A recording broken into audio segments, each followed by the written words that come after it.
এনাজৰী ফাউণ্ডেশ্যনৰ মানৱীয় পদক্ষেপ প্ৰখৰ ৰোডত কৰ্তব্যৰত আৰক্ষীক ফুলাম গামোচাৰে সম্বৰ্ধনা জনোৱাৰ উপৰিও বিলালে শীতল পানীয় আৰু খাদ্য সামগ্ৰী। অসহনীয় গ্ৰীষ্ম প্ৰবাহত জীৱন যাত্ৰা প্ৰায় স্থবিৰ হৈ পৰিছে ৰাজ্যখনৰ। ৰাজ্যৰ বহু ঠাইত ইতিমধ্যেই তাপমাত্ৰা ৩৭ ডিগ্ৰী চেলছিয়াছলৈকে উঠিছে। কিন্তু জনসেৱাৰ বাবে সদায় সজাগ থকা আৰক্ষী বিষয়াসকলে ৰদ বৰষুণক কেৰেপ নকৰি নিজৰ কৰ্তব্য পালন কৰি আহিছে।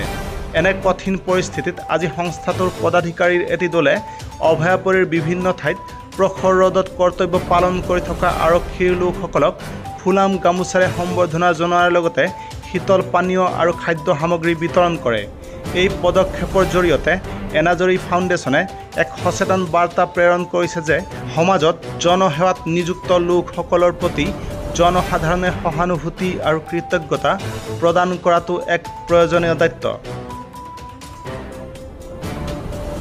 হয়, আজি আমি এনাজৰী ফাউণ্ডেশ্যনৰ উদ্যোগত অভয়াপুৰী চহৰত এটি ব্যতিক্ৰমী কাৰ্যসূচী হাতত লৈছিলোঁ। ইয়াৰ আগতেও আমি বিভিন্ন ধৰণৰ কাৰ্যসূচী হাতত লৈ আহিছোঁ, আপোনালোক সকলোৱে জ্ঞাত। এইবেলি আমি আমাৰ অভয়াপুৰী চহৰৰ যিসকল কৰ্তব্যৰত আৰক্ষী আছে বা ট্ৰেফিক আৰক্ষীসকল হওক বা আমাৰ সাধাৰণ আৰক্ষীসকলেই হওক, সিহঁতসকলে এই প্ৰখৰ ৰ'দ আৰু গৰমৰ মাজতো আমাক যি ধৰণে সহায় সহযোগিতা আগবঢ়াই আহিছে, সেইসকল আৰক্ষী বিষয়ালৈ আৰক্ষীসকললৈ আমি এই প্ৰখৰ ৰ'দ আৰু গৰমৰ পৰা কিছু হ'লেও সকাহ পোৱাৰ উদ্দেশ্যে আমি সিহঁতসকলক প্ৰথমে আমি এখন ফুলাম গামোচাৰে সম্বৰ্ধনা জ্ঞাপন কৰোঁ।